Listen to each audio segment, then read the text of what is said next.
Hello, my comic and YouTube fam. Welcome back to Nerdy Couch, where we talk about comics, hobbies, and more. Today's video will have two portions. The first one where I talk about a piece of gear that I picked up that I think is going to help my YouTubing and my collecting. But before I do that, guys, I just want to give a special shout out to a follower of mine who goes by the name of Logan Bigris. Logan's about 8 years old and he wants to make content about video games. He's gotten really good at Fortnite and he's aspiring to do that, and I just want to give him a special shout out and say, just go for it, Logan. You'll make some great content. You're a good kid, and I'm looking forward to seeing some stuff from you. I will put a link to his channel when he gets it up and running, when he's got a name chosen and such. I hope that's soon, so keep a watch out for that, guys. Okay, so on to the first portion where I show you a piece of gear that I think is really going to change a few things that I do in my YouTubing and in my collecting. Recently I found that it's getting very hard to keep track of some of my gear that I have, whether it be new cameras, new mics, tripods, such and such. So I decided to go on Amazon and I picked myself up the Amazon Basics DSLR bag. I'll try to show a picture up here. I picked this bag up for about just under $43, I believe, on the site. It was on sale, so now it's running about 48 something. Great price for this bag, and I'm going to show it to you right now. I'll show you a quick picture of the setup that I decided to go with when I took it to my buddy's place with some of my gear. Now, a lot of that gear was unnecessary, and I don't need the mics per se when I'm traveling and stuff like that. I just tried to pack it as much as I could, but this is the setup that I think I'm going to go with on a more permanent basis, and I'll give you a quick overview of the bag right now. So, bag here, the first portion here, you've got the kind of pencil case area here, where you can keep tons of things. It's really, that's a basic compartment there. Got another slot here. It doesn't go all the way down, but it is a nice size. Quite a big area there. You've got another portion here. I've kept some of my SD cards and stuff in here. Something real nice for your keys there, which is a little latch there. And some pen holders and little just little compartments there. That's your basic backpack stuff. And then in the second part here, it's got these pockets here on the side. Pretty basic pockets with some Velcro. Gonna be handy for lots of stuff, whether it be your cell phone or cables or cords. I've got a couple cables in there right now, just tiny stuff. On the side here, what I really like is you've got some latches here, which are meant for a tripod, a larger tripod. I don't have that on here right now because I'm currently using my tripod. Maybe I'll show something like that later. You'll probably see me carrying this bag around. I got this bag because I've decided to, that eventually I'm going to start going out of the house, getting my butt off the couch or off the chair here, getting out of my comfort zone, going to some toy shows, going to some collectibles shows. I've got a big show coming up in August. I'm going to be going to the, the Fan Expo Toronto in August, so I really want to be ready for that. So I wanted something where I could take some of my gear with me and still be able to carry some comic books with me, because obviously I'm going to go to some of these shows to be picking up some books. So I'll show you the inside of this book, or the inside of this bag that's really going to matter, and that's the second compartment right here. And what I've got here is, as you can see, I've set it up so that my cords fall out. No, I've set it up so I've got some cords here, my lapel mic, gonna have my camera right here. If you want to see the camera that I use, there's gonna be another video coming out where I am on a friend's show, Off Kilter Syndicate, with Josh, and once he gets that edited and posted, I'm going to repost that on mine, or I'm going to set a link so you can see that as well, and you can see the camera that I'm using. It's just a small camera, so it's going to fit in right here. Got some more equipment here, little tripod and stuff like that for on the go.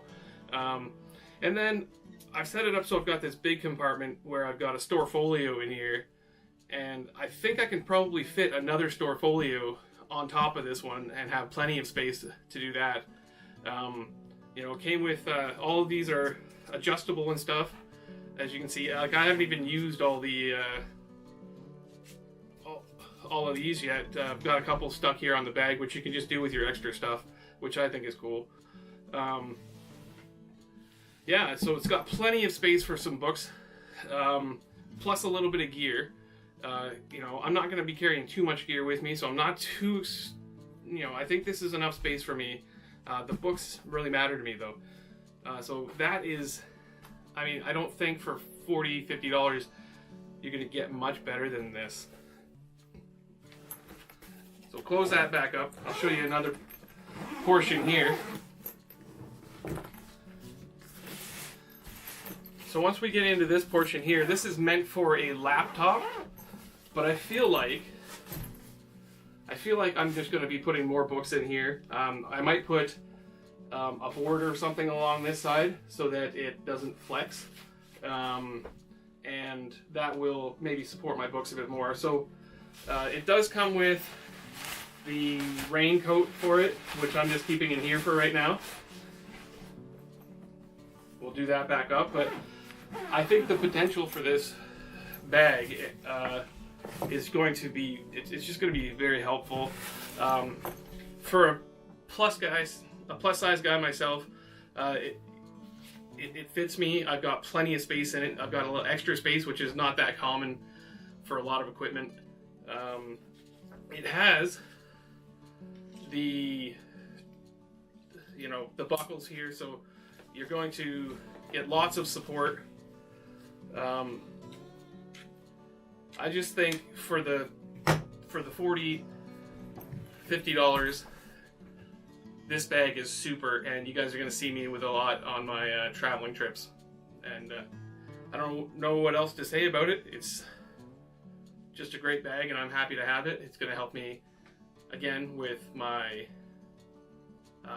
collecting when I'm out, transporting my comic books safely, and still having a little bit of gear so that I can film my stuff and have my stuff safely stored, and you know, be a little more organized too, because I've had a problem with my organization a little bit, not really knowing where things are when I need them. So that's going to be super. All right, so guys, that's the bag, the gear portion, and let's get on to some of the books. All right, because I know we're all excited to see some more books. This is a comic book show, so here we go. Okay, the theme today for my books is going to be shiny covers. I will try to not get distracted. I do get distracted by shiny things. I will do my best, folks. I'm going to power through these books because I don't want to take up too much of your time, and I do have quite a few books here. So let's get right to them. We have Generation X. This is number 1. Very shiny cover. And this cover actually has the foil inside of the cover as well. Let me clip over to that real quick. Like I said, this book has the innards, which are chrome as well. Also the back, as well as the insides of the back. So that's really cool. I like that. I'm going to set that one over there because I don't trust it outside of its bag, and I will rebag that in a moment. Second off, we have, I think which is a popular book, 75 of the Silver Surfer. That's such a cool cover. I love this cover. It's also textured too. Quite a few of these books are going to be textured. felt the I just felt I just felt Silver Surfer's chest up. I hope you like that. So we'll put a few of these up here, knock my stuff around a bit. We have the Secret Defenders #1. It's a really good cover with Doctor Strange on it. Wolverine, cool characters. Doctor Strange #75. I like this cover. I really like the way they've done it. Those covers they're partially flashy, partially foiled. They always pop really nicely. Warlock Chronicles #1. That one's got a lot of shine to it. Again, I'm gonna get distracted here, boys and girls. We have X-Men anniversary event. Now, this one does not say what issue it is. It says, "Meet the Herald of Onslaught." Just the fists there, and some of the other parts of this cover are going to be shining. And this is one time that the glare is actually going to help me out a little bit if I can get it right. She's going to just shine for you nicely there. We've got Exo-Men of War. We're going to have to do another cutscene for this one. So we'll cut over right now. This is #0, and it has the back as well, and that's why I wanted to cut over to this, because it's actually got quite the nice back cover to that one. And again, it is foiled on the inside as well. So I like that book. It's really cool. I actually have a couple copies of this. Yeah, that's awesome. Set that again over here. And right here we got Wolverine, the 100th issue. This is another anniversary event. This one's definitely hard to see. See if I can get that to glare. Marvel had a bunch of foil and holographic covers that I love Marvel, but honestly, they just didn't work very well. You have to literally be not looking at this straight on to see anything. Like I said there. And if you're looking at it the right way, you're just going to blind yourself with it. It barely shows up at times. They didn't do a great job with them. There are some that are better, but that's not one of them. We have Blaze #1 from the Marvel Knights, I believe. Yep. And they've done a lot of good covers for Blaze and Ghost Rider. Just easy artwork to work with the bike glowing there and the title. Set these puppies down here. Don't want to knock too much of them over. And then we've got the Ghost Riders 50th issue, and you're gonna get a glare there. There we go. And we're gonna cut away again because I think this one's kind of cool too. And the reason we're cutting away is because I don't feel like you need to see me hassling myself through these bags and trying to get them open. The reason I took this one out of the bag though is because this one's actually one of the cutout covers as well. So you can see there that the whole inside of it is foiled and shiny, and then it has the cutout in the beginning. That's a really cool book. I like that.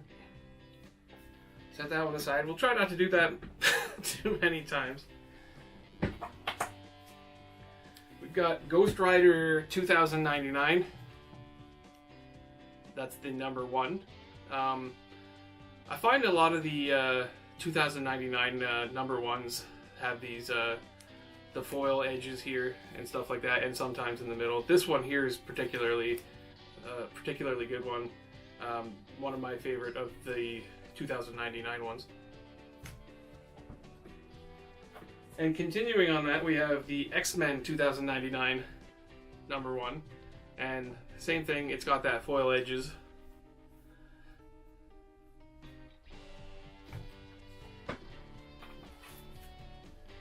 So we've got Doom 2099. Now this is the 25th double-sized issue, and it's just got the chrome up here and on the 25 there. You can kind of see that.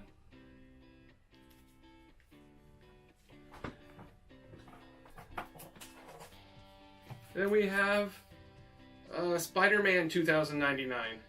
This is the number 1, and again, it's got that that chrome around the edges there. When I bought the collection that this book was in, these books had quite a bit of a curve to them, so I tried to flatten them out a bit. But in the process, it's got a bit of a defect right there. It's got a pretty nasty bend right there.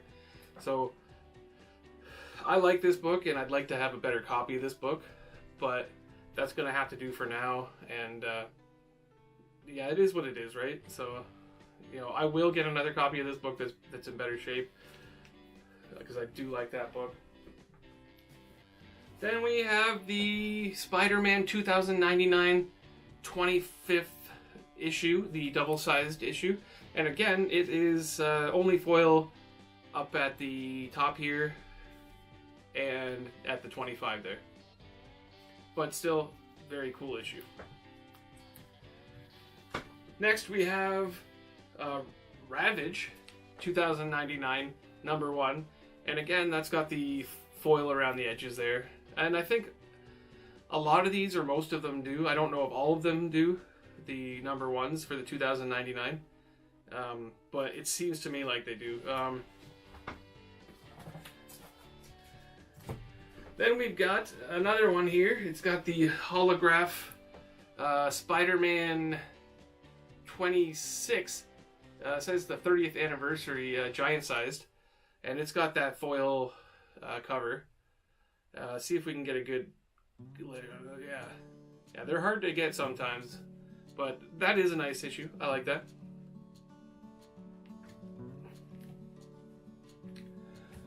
Now, the next couple issues, let me get these out of the way. Next couple issues, I'm not sure whether I'm cheating or not. You tell me in the comments. These ones here have the holographic sticker on them, and I don't know how I feel about whether they're foil covers or not, but I'm going to show them anyways. So we've got X-Men Anniversary issue 25, and it's got a holo card right here that's stuck to the cover. And when you're looking at it, I mean, I can kind of get a bit of it right there, but it's tough to see. It's tough to make out at all. Like, it is so dark. It's very tough to make out. And then we have the Robin 2 series, the Joker's Wild. And a lot of these are number 1s. So you can see there, it's got the foil card on it. And then this is another variant of that. It's got the same foil card on it. This is why I'm not really certain if this is cheating or not. They just kind of did this to a lot of them. This is another variant of the number 1. They're cool books. I just don't know if I'm cheating or not. And then another variant, I actually quite like this cover. It's got the Joker just bound there in a nut house there. That's a really cool cover. Probably my favorite out of those ones. And then we've got the number 2. The next couple are going to be number 2s. And it's got a different card on it. It's got the Batman card. The last one had the Robin card. The holo card. Variant number 2 for that one. Same holo card.